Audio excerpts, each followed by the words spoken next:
O nosso objeto tem 3 metros por 9 por 3 de altura. A luz no desenho de um ponto de fuga vem da frente do observador e forma um ângulo de 45 graus com o plano do quadro e também forma 45 graus em relação ao horizonte. Como todos os raios de sol são paralelos na diagonal, para encontrar a posição da fuga dos raios, a gente tem que encontrar uma paralela que passe pelo observador. Quando a gente está vendo em planta baixa, essa paralela vai corresponder à reta amarela, que é a diagonal do quadrado formado pelas linhas laranja.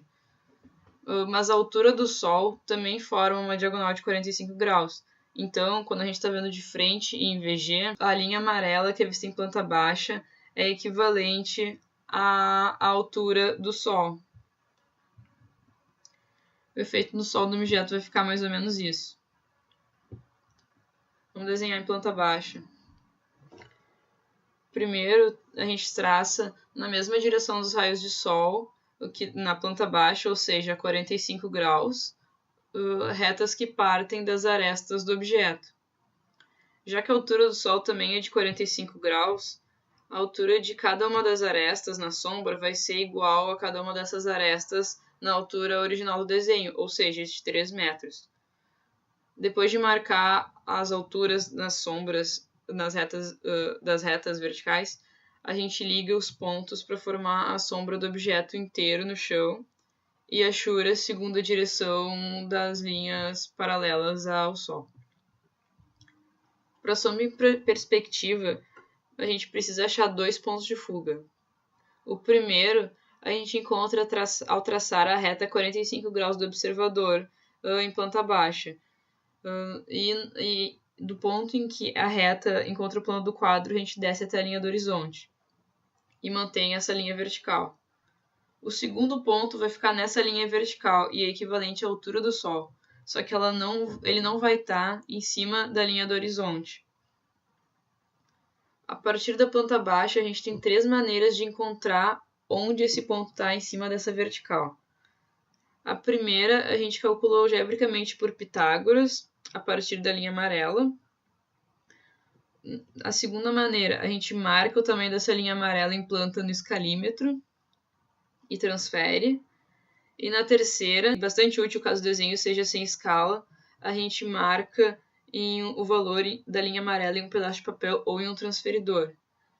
E a partir desse valor, a gente puxa a partir do ponto de fuga 1, naquela reta vertical, e marca o ponto de fuga 2. Vamos começar a montar a sombra em perspectiva. Primeiro a gente faz essa parede. Da mesma forma que na sombra em 2 pontos de fuga, a gente precisa primeiro saber a direção da sombra de cada aresta vertical.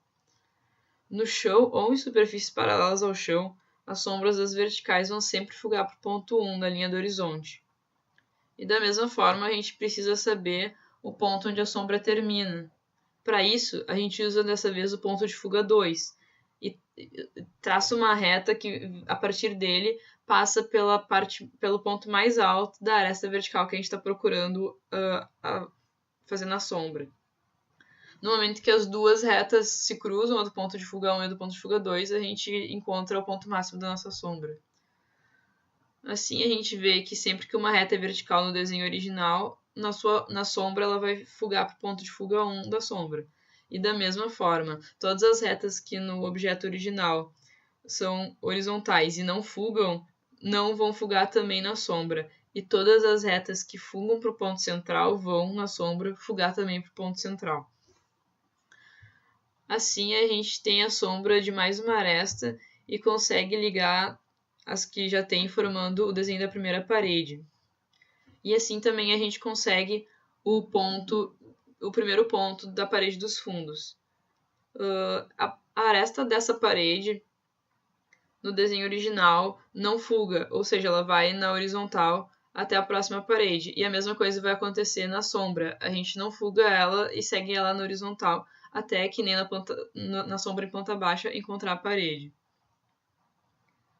Para a sombra da parede da direita, a gente faz parecido com a sombra da primeira parede, ou seja, a gente marca a direção das sombras no chão com o ponto de fuga 1 e a altura das verticais a partir do ponto de fuga 2. a gente fuga para o ponto central, a parte superior da parede, e encontra o fundo dela, o final da parede, puxando uma reta da vertical dos fundos que passa pelo ponto de fuga 1. Com o perímetro da sombra no chão completo, a gente pode fazer o tratamento.